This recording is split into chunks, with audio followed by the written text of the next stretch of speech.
All right, Mr. Carter. Hey, look it. I was walking down this way. I noticed we had a Texas place. I shouldn't tell their place, but the fucking way it is, a Bronco. I just want to show you that's Texas, the Lone Star State. I got a lot of stories about the Lone Star State, the Lone Star State. But I'm gonna tell you a story about the Lone Star State before I became a man. I was 16. I came around there once again when I was about pushing 4. If I was 40, I came around again. But I was 16 was the last time I saw it, and I came down there looking at it. I noticed I said, "Then it said Big Bend." Yeah, see that? That's Big Bend National Park. I wouldn't have known that if it weren't for me going there at 16. To this fucking day, I don't, coincidentally or fucking hazardly, couldn't stumble across the fucking Big Bend. I haven't done it, you know. And when I go across Big Bend, I come across Big Bend, I deliberately go look for Big Bend, search out Big Bend, whether any other way it is. Big Bend. I'll tell you a story about myself in Big Bend. So Big Bend National Park is more like the size of Chicago, LA, and New York City. And it doesn't have all this shit that you see. And I go look it up. Look it up, scenery of Big Bend. Look out in the desert part. You got like forestry land. You got all kind of different little terrains and stuff going on out there, you know. But anyway, I found myself out there with a group when I was 16. I was in foster care. My caseworker says to me, "I think it'd be good for you. I was staying at a farm at the time." I said, "Okay, let's do it." So I had a group of people from Illinois to go out there as part of Illinois, and we were supposed to wrap it up, and we go here, go there, and wrap it up in fucking Big Bend National Park in Texas.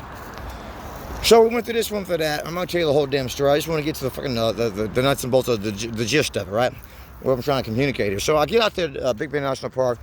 Well, going off something that would happen, it occurred in Illinois, out in the forest, and we picked up on it, right? Even then, you was out camping and shit. Now we're picking it back at it again. Now we're in Big Bend, we're out in the middle of the desert. We have nothing. I have no compass, and I had no fucking. All I have is local provisions and some water, a few provisions, some libation. You know, just a little bit. And I had my sleeping bag with me. Now, they're picking up all the shit that started out in Illinois, and now somebody calls me a nigger, but I did, in all honesty, I called them a hunky first, right? And some other shit, right? Now, I'm the only black guy there. However, there was this one other guy, and he was Filipino, I believe he was. And I was more white than him, but I felt more black than he was out there. He was more accepted. It's always that way. So I got a white mother. He has no white mother. He has no white father. But here I am. I'm the fucking black sheep. It's that way, though, right? I don't get it, but that's how it is. I get it, and yes, I don't, yet I don't. Anyway, that's how it is. We're worried about what we see, you know? It's like if I could have came out more white, like that movie with Robert Duvall and James Earl Jones. They're brothers, a half-brother, I believe it was. And then he looks in the mirror one day when he catches out and finds out who he was. And he got him out there like that, dude. You do. It's like, nothing but a white nigger, he says. And that burst his whole bubble. He's so hardcore racist. Anyway, long story short. So now I'm out here, I call him epithet. I call him a cracker. But I feel like, it's justified because they started with me. By they, I mean the camp leaders. And then it trickled on down to everybody else. So here I was. So I get it back. Long story short. Now we're going about this shit. I'm 16. I'm a man at this point, They're coming at me like a man at this point, The camp leaders as well. And they're grown-ass men. But not really. Like a young man, very... wherever he is right now, he's not quite there. I was very not quite there at 16, A lot more so than others, I guess. I promoted a lot of others, I surmise. Anyway, it's not about racism, it's not. But we throw that in there because it's part of the story. It lets you know what was going on, how it got to be that way. Anyhow, so now here I am, and fuck, am I running out? Let me hear up because I run out of battery real quick.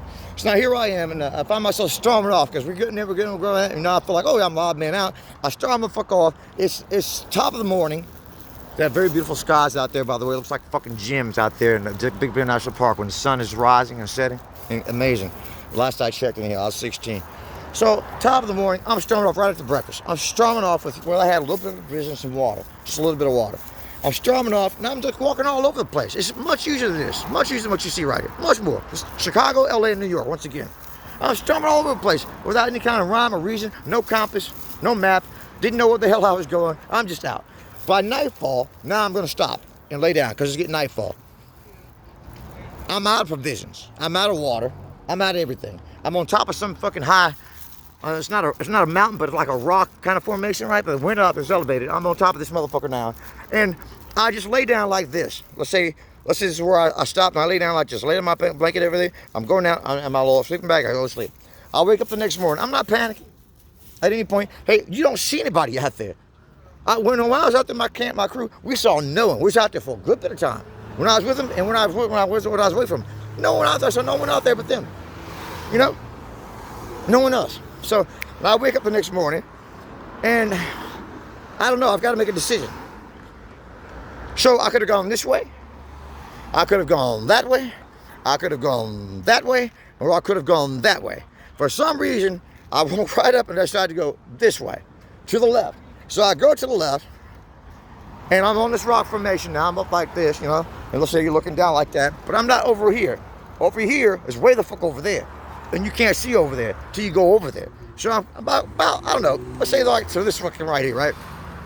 So I get over to this right here, and then I got some shit over there. There's people around here might steal this ghetto right across there, where all this fucking.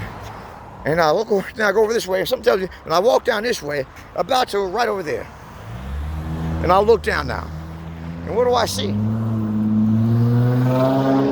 They were nowhere at that point where they were when I left them last. They're in a totally different place now. I'm in a totally different place. Like I said, from top of the morning to the end of the night, I was just walking around all day. So now, there's my crew. There's my group. They're right there. And I go down there, and this chick named Alden, she's the only female with us. She's about 24 at the time. She looked at me, her eyes were all big, and all of a sudden she went from that to being pissed off. What in the hell do you mean? He's like, Brett, he's like the captain, he's the cool guy. You know, he's out there looking for you all night. We had helicopters all over the place looking for you. And I hear no helicopter. That's how fucking remote it was and how out of the way it was and how much room and space is out there. You know? And how did I do that? I don't know how I did it. But if I didn't do that, I didn't go right here, lay down right here, wake up, go this way, and then turn this way, I'd been dead. I'd have been dead more than likely in Big Bend National Park. But here I am right now today, 51 years of age soon, if I get to see it. 50 at the time, currently. And I chalk that up as a fucking miracle. That's miraculous to me. What is that to you? Oh, there's it right there. Big Bend National Park, Texas. And by the time I blew back into Texas, so many years later, I had already achieved something called youthing, which popped for me, and where I could say, boom, there it is, out there in some green something, or another place called fucking LA, some little city out there where I was doing a study. Out there I studied, it's like boom, and I finally broke ground.